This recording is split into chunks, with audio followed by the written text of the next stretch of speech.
Welcome to Ask the Experts, presented by Murad Auctions. In the nonprofit world, the mission is everything, but the path to getting there can be overwhelming. Whether you're looking to streamline your operations, smash your next fundraising goal, or just find a way to lower the daily stress of leadership, you're in the right place.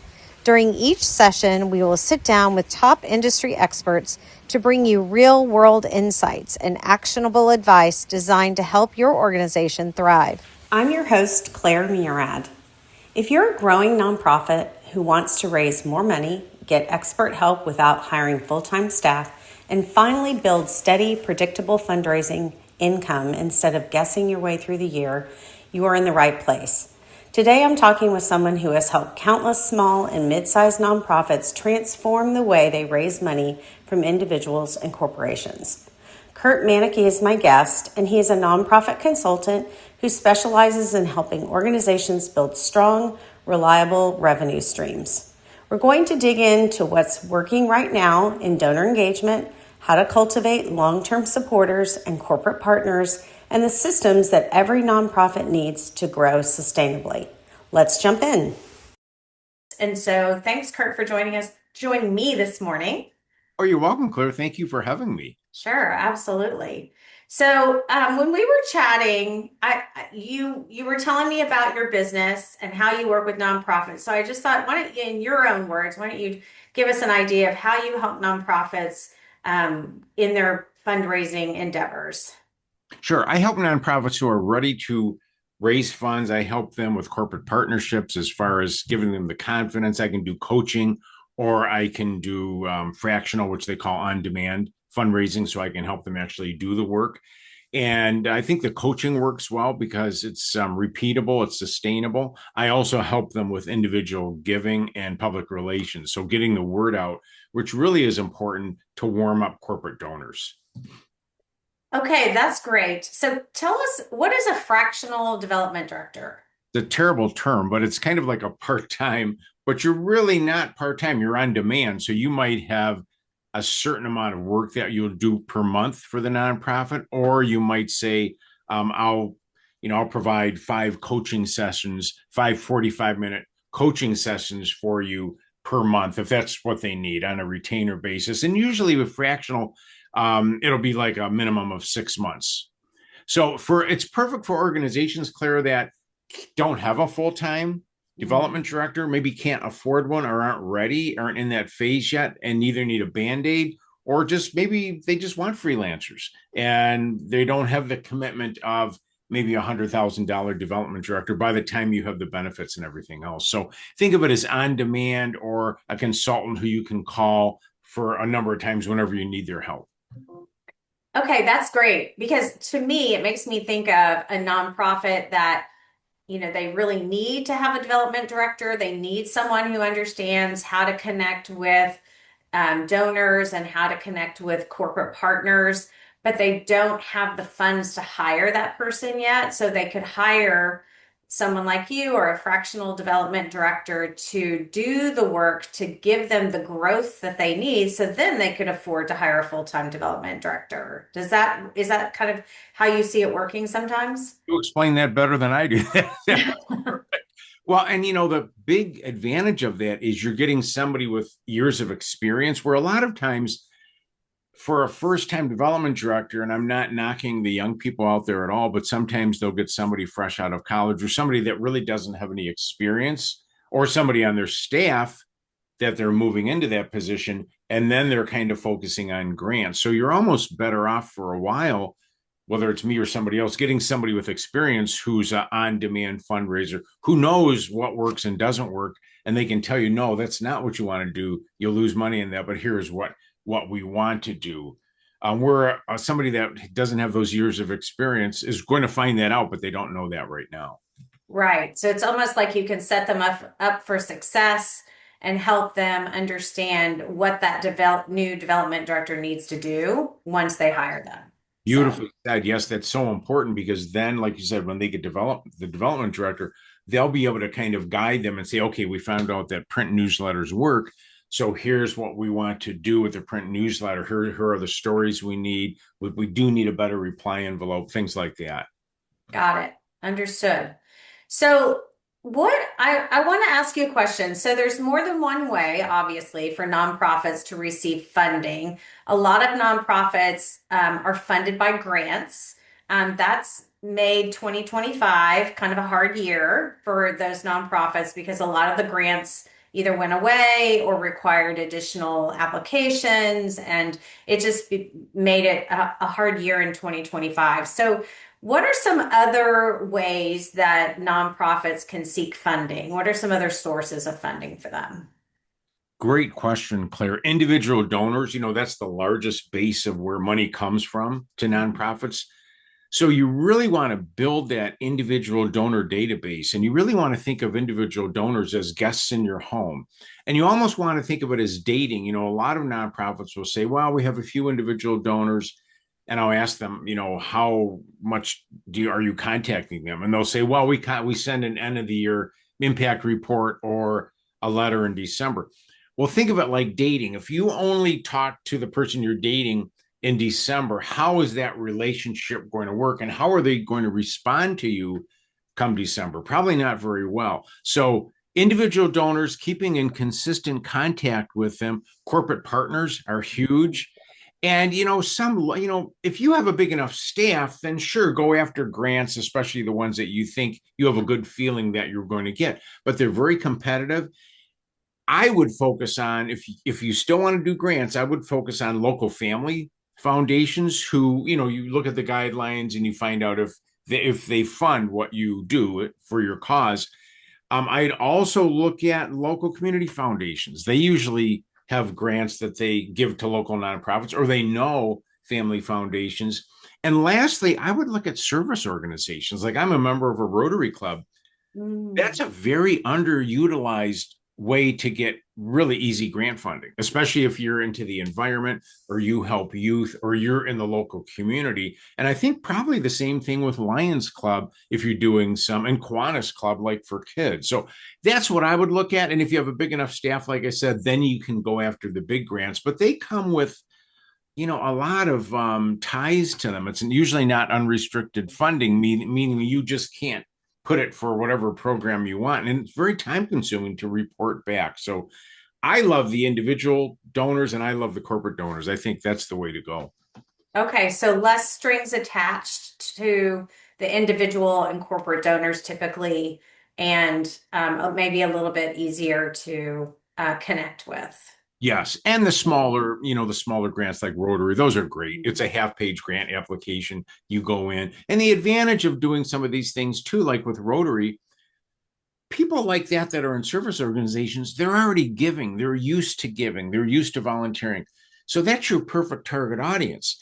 And, that's kind of a nice audience to go after because they'll help you volunteer. And some of their members, in addition to getting the grant from them, some of the individual members of Rotary or Kiwanis or Lions might become individual members or major donors of your organization.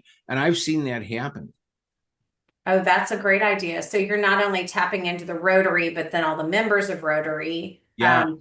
to be corporate donors. And then also you can tap into Rotary, Lions Club, Kiwanis Club to also be volunteers at your events. Our clients are always looking for more quality volunteers. So Oh, perfect. Yeah, if they're looking for quality volunteers, there's no better than Rotary clubs, Kiwanis, Lions. I know there's other clubs out there. I'm not thinking of the names because I'm not involved with them, but I know there are tons of those service clubs, and their job, usually their mission is to raise money and then give it away to local nonprofits. yeah, and I think chambers of commerce can possibly be the same. I mean, you may not be able to necessarily could you get funding from chambers of commerce?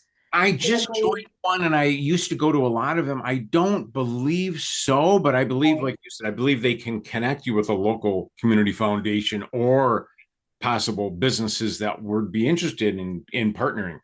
right, because really being a part of the chamber, really puts you in contact with a lot of your local businesses. So that might help you create relationships for possible corporate partners as well, possibly. It does. I used to help a friend of mine with an autism center, and I'd go to all the local chamber meetings. And luckily, we got to make it a little announcement for a minute. They'd go around the room and you tell what you're doing. So I'd say I'm from the nonprofit. We're looking for corporate sponsors to help young adults transition into the workplace.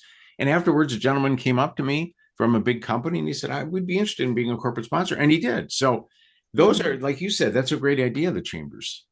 Yeah, that's awesome. So tell me, what's the difference between a corporate sponsor and a corporate partner? That is an excellent question, and it's a little fuzzy, but I think of it this way, and this is how most people think of it. A corporate sponsor usually is a one-time event, like they're going to sponsor your gala, and maybe they do it every year. I don't know. It depends on if you keep in touch with them and how they feel about the outcome. I really stress the corporate partnerships. I mean, if you have the sponsors, that's great. But the corporate partnership, think of it as almost a marriage. It's a partnership. You're working on a certain vision and a certain project for a long time. It's a partnership, hopefully for 5 or 10 years. If you keep in touch with them and deliver the results, it's not that hard to do, but it is a partnership. It's like a relationship. So that's a long-term project. You're talking to them, you're finding out what matters to them, and then you're creating this partnership project where the sponsorship is, okay, we have different levels for our gala. Here's the $50,000 level and the corporate sponsor funds that, but they're not doing really anything else after that. Right. I was at a conference not too long ago, and one of the sessions that I attended was on sponsorships. And one of the suggestions was to not just have like your standard sponsorships, like, platinum, gold, silver, and this is the number of tickets you get to our gala, and this is the number of participants at our golf tournament, and you get signage recognition, logo recognition in different ways, but rather to go to the corporation, the company, and say, we would love to partner with you. Tell us what would be of interest to you, what would benefit your business, why you've supported us in the past, and really get to know them and understand how a sponsorship or a partnership could benefit both your nonprofit and their business. Is that kind of an approach that you take or you recommend for your clients? I do. I recommend that because you can have the normal levels like you talked about, but then having something like create your own or something on there is so important, and getting to know that corporation and finding out what do they want. We don't know. We're assuming this is all they want is to be a sponsor of the gala, but maybe they're having an issue with employee retention or something. And you want to talk to them and find out, and when you talk to them, you want to let them do most of the talking. You want to just listen and ask a few questions. What challenges are you facing? Um, how's your employee retention? A lot of corporations now want their employees involved. It's just good for loyalty and retention, and I'm forgetting the name of it now, recruitment. So yeah, I think that's a better way to do it almost. I mean, it's nice to have the different levels out there, but I think if you customize it, you'll have the sponsorship might turn into a partnership. Right. So, what are some reasons a company would want to partner with a nonprofit? So you mentioned one, which is employee retention, and that's because if they're volunteering at the nonprofit as a company, then that builds rapport between the employees, and kind of helps build those relationships and strengthen those relationships. And what else? What other benefits would a company or a business get from partnering with a nonprofit? Well, I think number one, and first, nonprofits need to really realize that, we have a lot to offer. Don't go in begging, thinking, oh, we're this poor nonprofit. This is this big corporation. That's not true. This big corporation wants your audience, and they have no way to get it except through you. So you have a lot to offer with your audience. So benefits to corporations could be increased sales to that demographic, which they might not be reaching now, which is why they'd be interested in that. Really, I mean, really what we talked about with the employees, feeling good, especially the younger generation wants to work for companies that give back and care about a cause. They don't just want to work for a company that's making something. Goodwill, looking good in the community. People like to support communities support companies that are doing good. So those are a couple more benefits to it. and just like the community involvement. And I think for the corporation too, if they get a chance to interact with your customers, that's a big bonus too. With your donors, I should say, that's a big bonus too, because that they could be future customers of this corporation, and it's good Yes, relations for them too. right. And I was thinking about a client of ours a few years ago who wanted to do a game of giving or an activation at her gala event, and she wanted to do a jewelry pull. So she reached out to a local jewelry store, a jeweler in their area, and asked if he would sponsor the jewelry pull. And he said, "Yes, I'll sponsor it, but I want to set it up a specific way. I want to give cubic zirconias in all the champagne, in all the little grab bags." So basically, the way the jewelry pool worked is that they had little velvet bags. And in each one of the velvet bags was either a round cubic zirconia stone or a diamond. There was one real diamond in the group of 50 bags. And so everyone took a bag, but then each person had to bring their little bag, the stone that was in the bag, to the jeweler who was there sitting at the table with his loop in his eye. And he could look and tell which one of the stones was the real diamond. So he got to have a conversation with every person. So 50 people approached him at the table. They sold 50 bags. 50 people talked to him. He got to give his business card. He got to shake their hand. He got to give them a coupon to come back to his store and shop for Mother's Day. And it was a great partnership because he wanted to have contact with the people who were paying $300 a ticket to come to this gala. And so those were his potential customers. So it was a great partnership between the two of them. So is that kind of what you're talking about when you're saying, wanting to come up with a beneficial relationship between the nonprofit and the business? Yes, and I love that story, Claire. That is really smart because you got all those people in there, and how fun to wonder if you're if you have the gift or not. I mean, that I think that's really creative. Yeah, it But was fun. so yes, that is, and for corporations too, it's hard to get in the news sometimes. But if you partner with a nonprofit, like I was saying with the public relations, all of a sudden you're in the news. So that's another big benefit to them.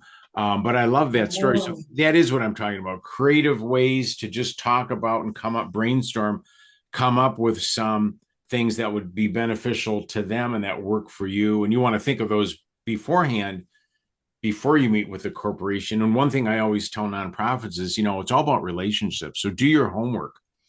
You don't want to be on a call and not know anything about that organization. I mean, spend an hour and a half, 2 hours, whatever it takes. Get on their website, look at their annual reports. You can usually download the magazines, type in the company name on Google. I used to type in the company name and I would just say, if it was a company, let's say it's Kellogg or something, Kellogg's donates or Kellogg's gives or Kellogg's charity. And then you'd get the news. If it wasn't on their website, you'd get all this news about who they gave to. And you'd learn, okay, what do they support? Sometimes it's on the website. Sometimes you can find it in their annual reports because they'll have information about their giving. But in addition to that, I like doing, Googling that because you find all the news that's happening that you might not have seen because they can't put everything in their magazine. But yeah, I think the best thing you can learn from this talk here is do your research. I mean, so many people don't.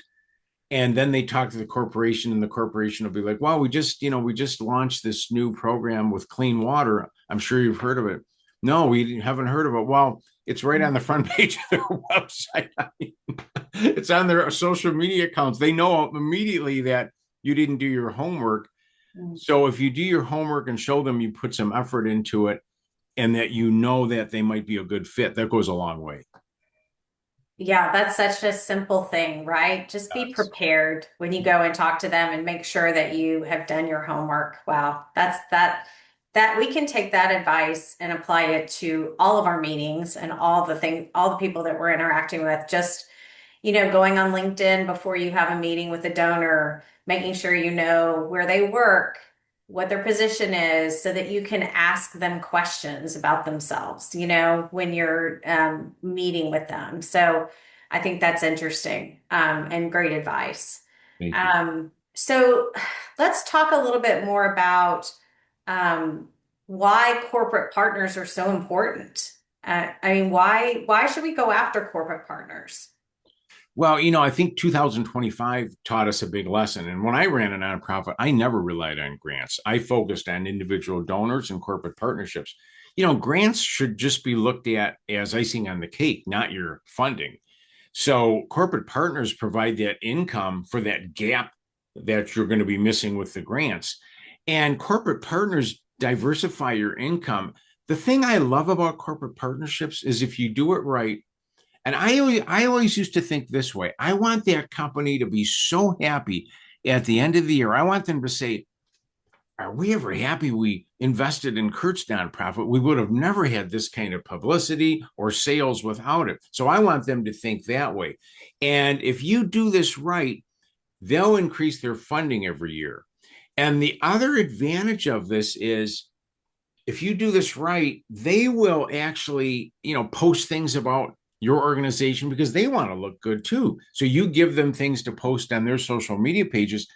All of a sudden, when you ask why corporate partnerships, great to have the corporate partnership funds, but then all of a sudden you're reaching new audiences. You're reaching their customers who might want to donate or volunteer to your nonprofit. You're also reaching their employees who might want to become volunteers or individual donors. So if you do this right, you won't miss the grants. Right. I love that idea. And also the other thing I was thinking of is you're reaching their vendors too. Oh, good point. Because, I think about that. because if it's a and so it's just their entire network. You're exposed to their entire network that you would never be exposed to without their partnership. And then I love what you said about they want to look good, right? They want to look, they want to support local charities. And if you give them that publicity and do shout outs to them on your social media platforms and you know all of the different platforms that are out there, not just social media, but newspaper, radio, television, if people still watch regular television, but like the local stations, which people still watch, I think that that just really solidifies that relationship too. Is that what should I guess I'm wondering, how a nonprofit can specifically help promote that partnership and give them that exposure that they want. Is that just primarily through social media? Well, that's one of the things. And one of the things that I see happen a lot with nonprofits is I'll tell them, make sure you send your contact at the corporation the picture of the event that they helped with, your name's on it, the nonprofit name is on it, and then the copy, make it really easy for them to post it on. They want to post it. They want to tell their customers, look, we're helping with clean water. Look what we just did. So, if you don't give them that information, they're not going to remember to post it. They might, but they don't know what to say. They might say the wrong thing. They might have the wrong picture. PR is really important. I used to always do press releases whenever a corporation would support us.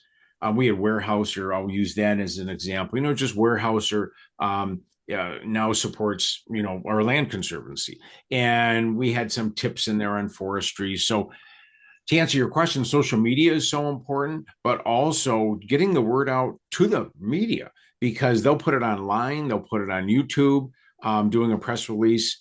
And, you might have banners made up because it's the credibility factor. If you're aligned, if you're a little nonprofit, if you're a small nonprofit or a medium nonprofit, and you're aligned with a corporation that's got a good brand name, all of a sudden your status goes up because what are people thinking? It's called social proof. Oh, if General Mills thinks Abigail's dog rescue is good, must be good for us too. So, Right. You're kind of riding on the coattails of this big corporation, you are, and you can put it on your website, support, here are our sponsors, here are our partners. So I really stress doing that, leave no stone unturned. You really have to think like a marketer and you really have to think like a for-profit company who wants to keep that customer for life, and you're always keeping in touch with them. I used to call companies and say, I'd learn about an event I'm going to or we're sponsoring, and I'd say, hey, hi, Donnie, just wanted to give you a quick call. I have an event I just learned about I'm going to. We've got a lot of people in our audience who I learned might be interested in your product. Do you have extra banners or brochures, or do you want to be there? I can take some, put them up. And sometimes they'd say no, but they appreciate the effort. And it's just building that relationship, always thinking about what else can I do for them that would help their business, because that helps both of you.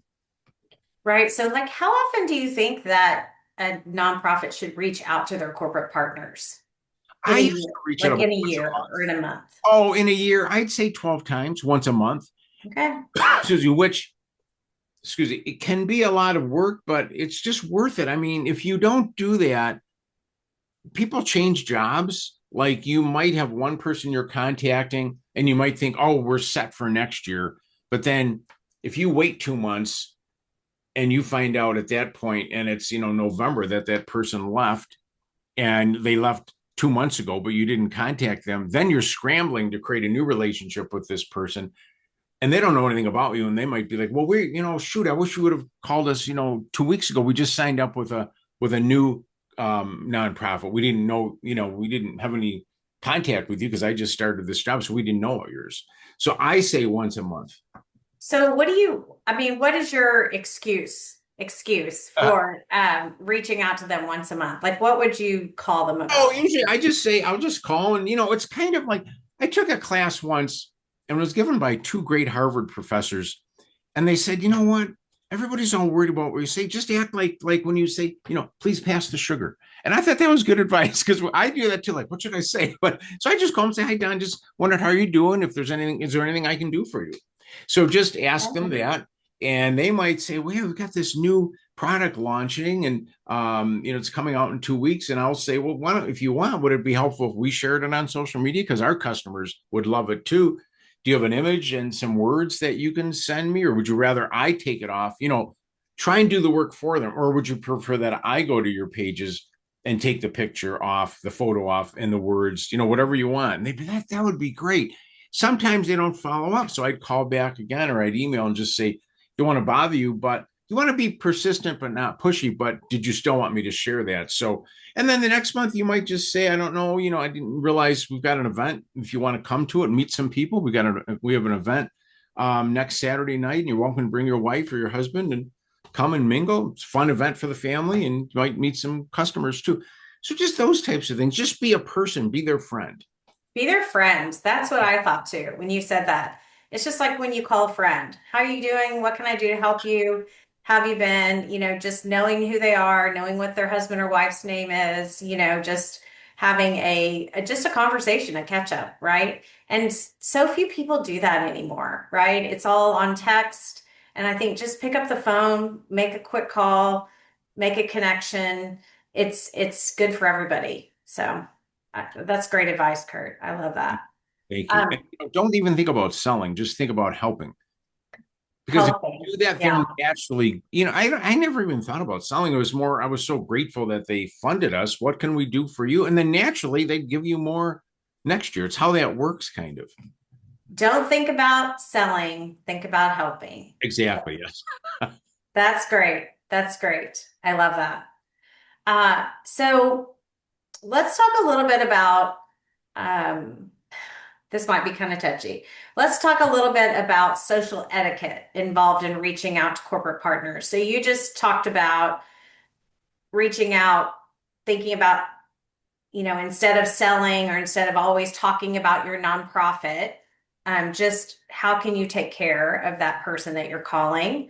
Um, so what other advice can you give nonprofits about social etiquette that's involved in reaching out to corporate partners?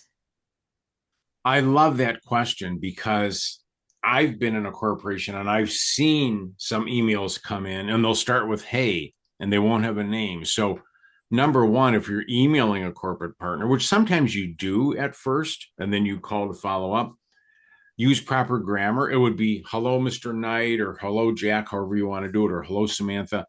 Um, proper etiquette, just like you would write a regular letter.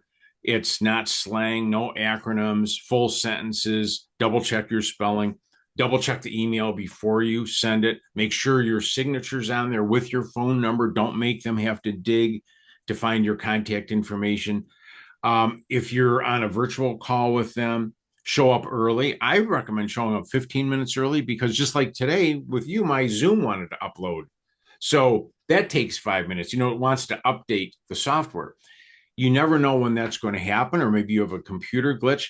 The other thing I would say is, when you get on the phone with that person, smile, say hi, be on time, be early, don't be late. If you're late, that kind of ends the partnership. And dress professionally. Don't have a hoodie on, have business casual or business professional. What would you recommend? I would think business professional or. I always think that it's better to be overdressed than underdressed. I do too. So if you're meeting with a corporation, somebody from a corporation, you really don't have you might have an idea, but you may not have any idea what their dress code is. If this person is working remotely, if they're working in the office. So I would say I would always, dress a little bit nicer than you think the other person will be dressed. And then if it's too much, it doesn't matter, right? If you're wearing a jacket, or a suit, that just looks amazing. So it's okay if they're wearing, a zip up or a half zip, whatever, or a t-shirt. But I think looking professional is really, really important. I know I related this story to you earlier, Kirt, that at the end of the year, we were meeting with some different nonprofits who we wanted to give to personally. My husband and I wanted to give to personally. And it was just really interesting. Some of the people came to the Zoom, like we're late to the Zoom call. One of the nonprofits, development directors, was on the Zoom call. He was there early. He was dressed, he had a suit and tie on, which I was completely impressed by. And, just the fact that he just conducted himself in such a professional manner.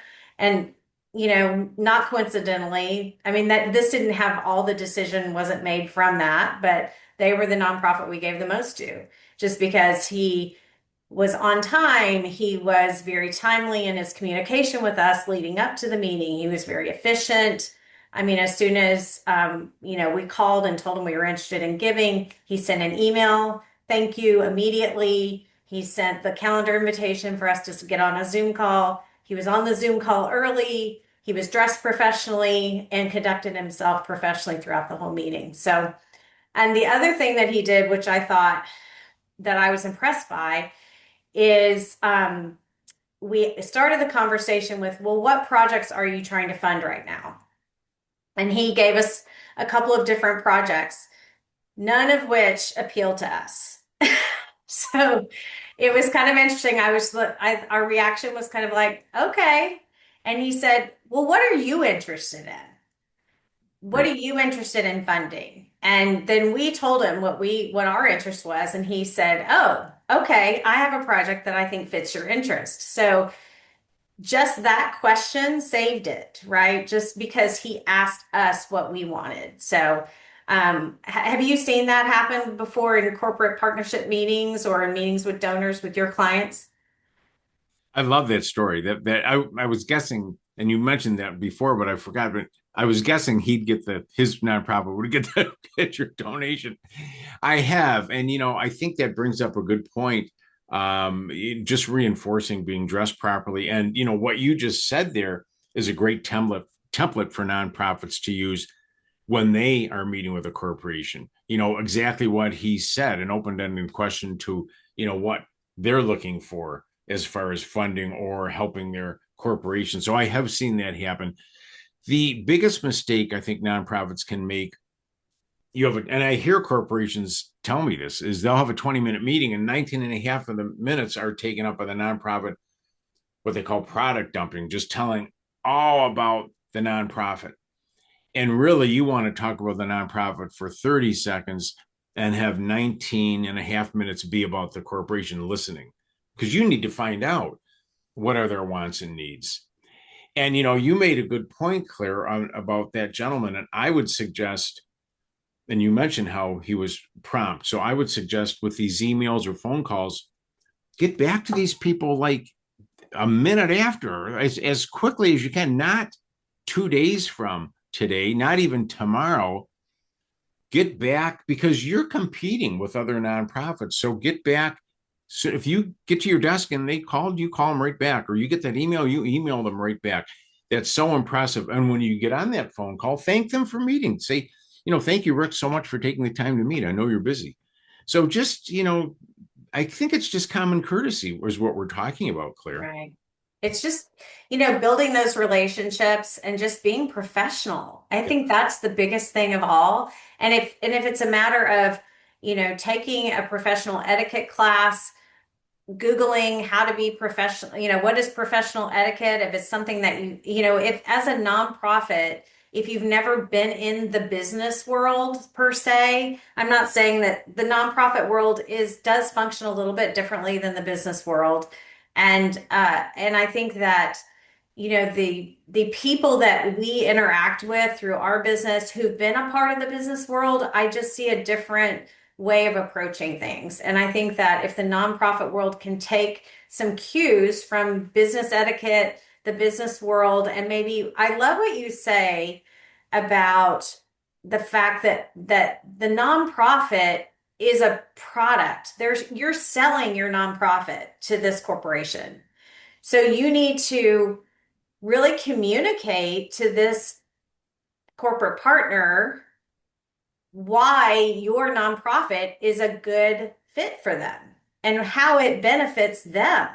So in that conversation that you're having, you talk a little bit about the nonprofit. They've probably done some research on you before the meeting. So you don't have to talk about it too much, but really what you're wanting to do is kind of have a discovery call with them, right? Which is the first step in the sales process, having a discovery call and asking lots of questions to understand how, what they're looking for in a partnership with a nonprofit. Is that what you see as the best first step in connecting? That's exactly it, Claire, because you want that discovery call, and then you can come back and have another call or put something together and have another call for them to look at it. Yes, a discovery call, exactly what you said, being professional. I do see the difference with the nonprofits and the for-profits also, and that brings up a good point. Your website, you've got to get rid of the jargon, the mistakes on it, the spelling mistakes, because you're absolutely right. Corporations are going to do some research, and where are they going to go first? They're going to go to your website. They're also going to go look you up on LinkedIn. So if you're not on LinkedIn, definitely get on LinkedIn, and you should also have a company page there too, and have it updated. So that's really important. Okay, so LinkedIn, if they need a presence on LinkedIn, but they need to be connecting with not just other nonprofits, they need to be connecting with the individuals who are at corporations whose job it is to, create these nonprofit partnerships. Like, who should they be connecting with on LinkedIn? Usually CSR, community and social responsibility. A lot of times they'll call it like the community manager, foundation manager, grants manager. They keep changing the names of all these, but I would type those in and connect with those people. Follow them first, follow them and engage genuinely with their posts, and then, invite them to connect, and make sure your profile, you have a picture, your headline says exactly what you do, and don't get political. Don't put politics on there. You're going to turn half of the people off, your individual donors and your corporate donors. And I see this all the time. I see nonprofits getting political, and I just cringe. I think, well, they're struggling for money, and you're taking away half of your audience. So just keep the politics out of it. But be professional, post. And, you and I both use LinkedIn. In fact, that's how we connected. We did connect on LinkedIn. Yeah, we did. So that's the power of LinkedIn. So definitely LinkedIn. Yes. But yeah, look up those people. You can always look up the corporation too, the company, and then go to their company page, look up the people, and the people will be on there who is on LinkedIn. You can look them up that way. Some people don't put their titles on there, so it gets a little tricky. Right. Well, so if I'm a nonprofit and I am just trying to get started with corporate partnerships, how do I find a corporate partner to connect with? How do I know which companies to reach out to? I would suggest putting a list of maybe 5 to 10 companies together first. And the easiest way to do it and the quickest way, really, you've got all these connections with your board members already, with staff and volunteers. I would first go to your board and ask, who knows companies that align with our missions and values? Somebody Mhm. might say, "Oh, my daughter works here," and they are perfectly aligned with us, or my best friend works here. So I would start there and then try and see if that person can introduce you to somebody there, either in a meeting or virtually if they're not close by, or at least on LinkedIn, give you the name and then set up a meeting with them or a phone call and do your research first. So that's what I'd recommend to start out with. Otherwise, if you don't have contacts like that with staff, volunteer board members, or even friends, then I would go on LinkedIn and do some research on the internet. What companies, look at other people who've had galas and look at the local nonprofits and take a look at some of their sponsors that are in the same sector that you're in. So if you're, let's say, in the an autism nonprofit, then look at some other local autism nonprofits, see who their corporate sponsors are. Because a lot of times you're not stealing them from them. A lot of these corporations give to many different organizations Right. and look at them. Look on LinkedIn, people you're connected with, they'll post about different companies sponsoring events and, things like that, or you'll see the company post it. But pick ones that match your values and start engaging with their posts. If they post something like we just sponsored this autism walk, just, genuinely comment and say, well, thank you so much for helping young adults, young autistic adults. And then you do that for a few months, they get to see you, then invite them to connect. Well, what that does, it warms them up so that when you approach them to have a meeting, they'll say, I know you, I know who you are. It's so much better than cold calling. Right. So You're familiar to them familiar and with them. Yeah. right. And they've seen you, you've commented on a few of their posts. And so it's okay to comment on someone's post if you don't actually know them personally. It is, as long as it's genuine, as long as it's not just for the publicity and for them to see you. If you have a genuine comment, sure, that's a powerful. Right. And if you are posting, then they're going to see who you are and take a look at your page and see what you posted. So if you're not posting, that really doesn't do them any good because they look at your page and there's nothing on there except something about you and your friend at a birthday party or something. Well, you want something about your organization posted on there.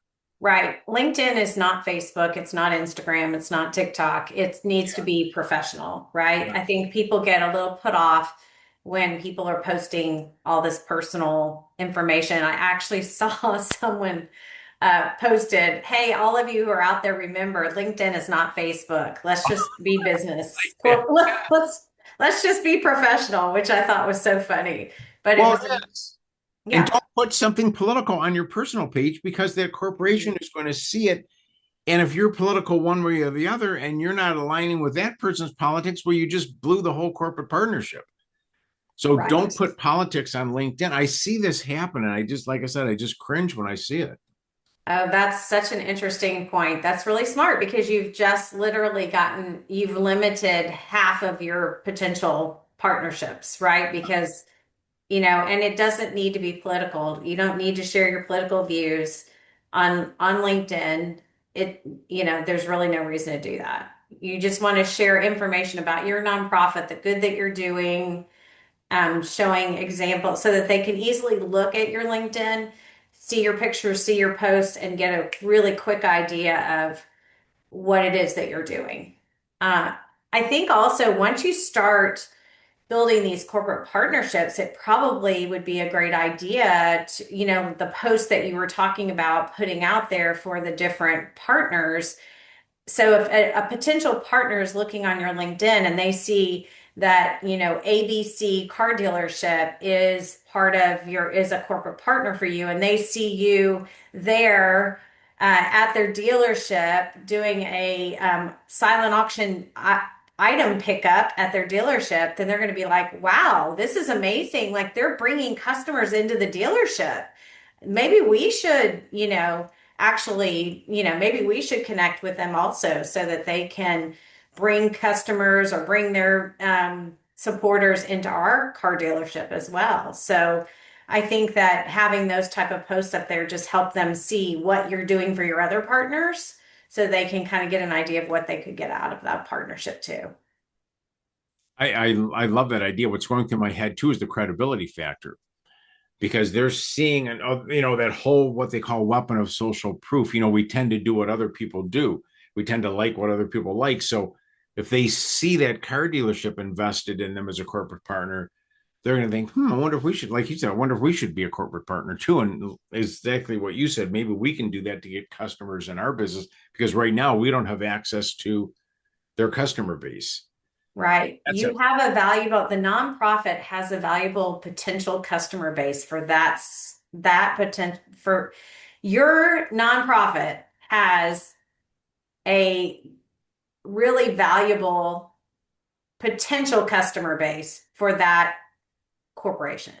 So that's what you're selling to a corporation, yes, basically. yes, It's because like we've got all these people who pay $300 to come to our event, and there are 500 people attending our event. Don't you want access to those customers? I mean, that's part of it is communicating that information in those meetings. This is the demographic of the people who attend our events, or our donor base has this demographic, which you should be able to pull from your database, right? Your CRM. you can, and then you can also do studies on, what is the purchasing power, like with the special needs community, huge purchasing power. Different audiences tend to band together. If it's a special needs group or maybe an animal welfare group, they're like-minded people, so they'll spread the word about the corporation. So yes, that you've got a lot of value. Never go into a meeting, like I said before, thinking you don't have anything to offer. You never want to beg. It's a partnership. It's got to be equal. And if it doesn't feel right, and if it's not the right fit, don't do it. Right. You're looking at a corporation, you're like, I'm not sure, then don't do it. There's plenty of other businesses. And you could start out small. You could start out with just some local banks or something like that. Start that way. If you're in a small town, depends on where you are. I want to say this too. You can usually go to the corporate website, and in addition to looking at their annual report, usually you have to dig for it, but on the bottom, they'll have something like community or community giving or something. It'll be a link at the bottom. Then if you click on that, sometimes it'll be the corporation that gives money, but sometimes the corporation has a foundation. And then you need to talk to the foundation officer, but you want to do your research on that foundation page. So it does require some digging, and sometimes they hide it, but you can get there. And then once you do, just spend an hour. If you think it's a good fit, spend an hour or two on there. And sometimes you'll find out, this really isn't a good fit. They don't do what I thought they did. That's fine. Then you're on to the next one. But you didn't waste their time. Right. For And you. I think you can use AI to help you with a lot of this. You could put Yes. the company name in, you could put the website in and just say, what are the social, what are the non types of nonprofits that this corporation supports? I mean, do you think that's really what you're trying to find out is do they support nonprofits like you? It's, yeah, beautifully said. You can do that. The other thing you can do, I love your AI point, Claire. The other thing you can do is if you look at other nonprofits in your sector, you can go to their 990s and it'll say where they got different funds from. And again, you're not stealing them. Most corporations are giving to a number of nonprofits. So that's another way. But I love the AI angle because that'll do a lot of the digging for you. Right. So those are all great ways for them to connect with, to figure out which companies might be the best fit for them. Yeah. I think, it's interesting too, because we're very event centric as our company is very event centric. And so we work with our nonprofits and helping them with their fundraising events, but we attend a lot of these events, obviously, because we're there managing them. And so it's interesting because we see a lot of times the auction chairs, the event chairs, the honorary chairs at the event, their companies that they work for are often sponsors for the event. And so those relationships, so asking, if you know that your, gala sponsor works for ABC company, then I think it makes sense to be introduced to the ABC company and kind of build a relationship with them. And it may be that that honorary chair or the auction chair, gala chair, reaches out, has a relationship obviously with their company that they work for. And many times companies want to support the nonprofits that their employees support, right? So a lot of companies have donor matching where if an employee makes a donation, the company will match that. And so let's say and a lot of times there's a limit to it, but if I go to my boss or the owner of the company I'm working for and say, "Hey, I'm chairing this event for this nonprofit. Would you consider also supporting me or matching my donation or giving as well? And we want you to partner with us on this event." I think a lot of people, their employers will do that. And then that helps you build that relationship because you want to keep them, right? So every year you would get a new corporate sponsor, and then your job as the development director is to continue that relationship. You don't let them go, the next year when you have a new auction chair, you just add another one. So I don't know. Do you see that happening very often? I don't, but it should. And your idea of matching grants is beautiful. I meant to mention that and I forgot. There's so much money left on the, not matching grants, but matching donations with corporations. There's so much money left on the table with that because I think we all forget about it. It's like, wait a minute. I used to do it when I ran a nonprofit. And it was surprising how many companies actually do that. But yes, exactly what you said. You want that person for next year. You want them really for life if you can. And I think one other thing that's important too, if you have a print newsletter, like I used to have people just put an article in there. When I was running a land conservancy, we had a number of forestry companies, and I felt like we need to educate some of our members. They'd enjoy learning about some of our sponsors and what selective forestry is like and responsible forestry. So the companies just love that exposure. It's goodwill. I would drop off extra newsletters to their company with the reply envelope in it. So they'd give it away. They'd have some at their main, little entrance there where people would sit in the waiting room. And we get individual donors from that too. So everything you just said is so true. And just really thinking, I don't know, what would you think like a marketer, I guess, thinking like a friend, how can we help their company? They've been so nice to us. Do whatever you can for them. Right. So including them in your emailed newsletters, include having them write a guest blog for your Yeah. website, Yeah. having, doing a print newsletter and having an article from them. All those are ways to give your corporate sponsors exposure, and help Exactly. them spread the word about their company. So that's a great idea. Kirt, thanks for the practical insights you shared with us today. If your nonprofit wants stronger, more predictable fundraising from individuals and corporations, Kirt is a powerful resource. If you'd like to connect with Kirt, you can find his website and contact information in the notes below. Thanks for joining Murad Auctions for another Ask the Experts presentation. We'll see you next time, and be sure and like us and subscribe to our channel so we can continue bringing you the strategies, tools, and expert guidance you need to help your mission thrive.